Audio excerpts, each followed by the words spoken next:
Fundamental etiquette rules regarding people with disabilities. Use the term person with a disability instead of disabled. If you are referring to a specific disability, it is safe to say, for example, a person with Tourette syndrome. Some people have their own preferences. If you are not sure which term to use, ask. Avoid using outdated terms such as retarded or cripple, and negative terms such as suffering or ill.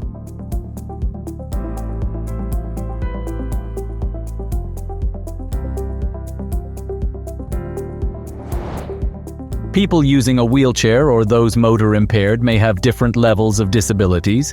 Some use their hands and arms to move, others are able to get off the wheelchair and walk a short distance.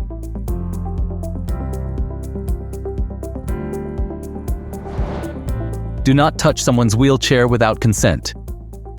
It constitutes the personal space of that person. When talking to a person using a wheelchair, sit at their level. If that is not possible, stand a short distance away, so they are not forced to strain their neck to maintain eye contact with you.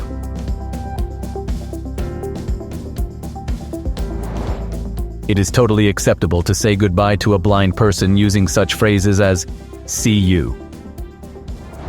People who walk using a cane or crouches need their arms to maintain balance.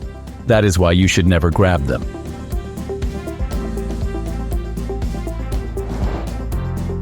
Blind people use their hands to maintain balance. So if you want to guide them somewhere, offer them your arm instead of grabbing their hands. People who experience difficulties with moving sometimes lean against the doors to open them. Opening the doors from behind their back or unexpectedly may result in the person falling down. Remember, before you offer to help, ask how you can do it.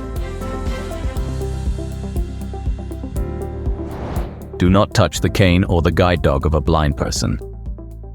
A guide dog is working and cannot be distracted, and the cane constitutes the person's personal space.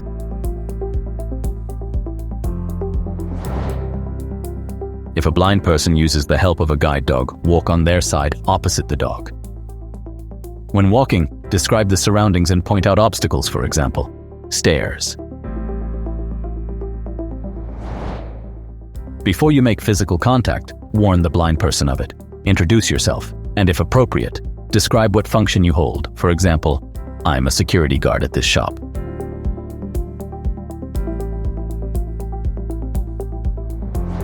If you want to warn a blind person, do it in a precise way. Just saying "watch out" will not let them know what to do.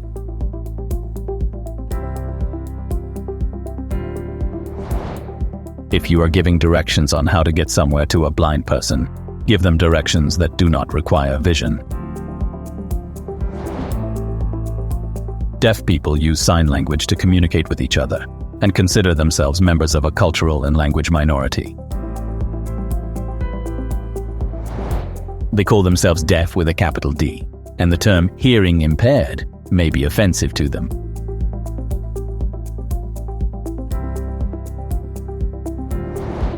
The Polish Sign Language is different from spoken Polish. It has a different syntax. People that are hard of hearing use the Polish language. Having limited auditory perception, they use hearing aids and/or look at the mouths of the person they are talking to.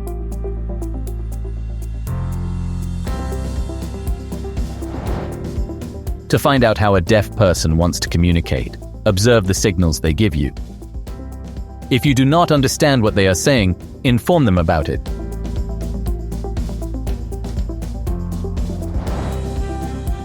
Speak clearly, with your face turned toward your interlocutor.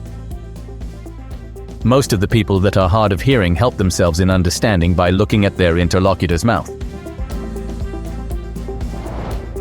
If a sign language interpreter is present during the conversation, look at the deaf person and talk directly to them.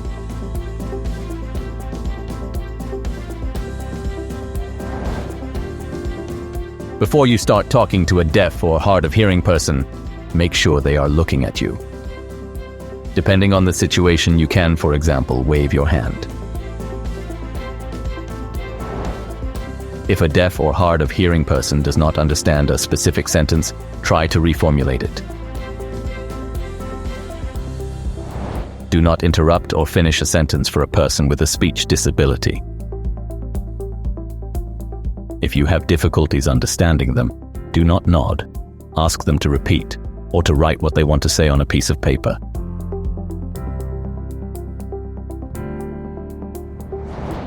People with cerebral paralysis may speak unintelligibly, making involuntary body movements.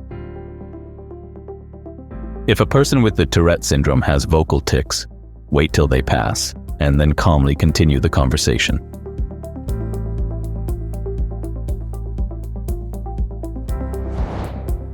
Do not treat people with mental impairment condescendingly. Adjust the pace, complexity level, and vocabulary of your utterances. Ask questions neutrally to get precise information. Verify the answers by repeating each question in a different way. Remember that not all disabilities are visible. Some people may act in a way that seems atypical to you. For example, a seemingly healthy person may ask for a sitting place in a line, not a standing one.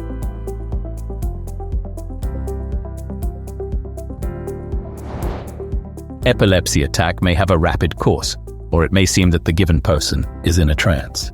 Remember that an epilepsy attack cannot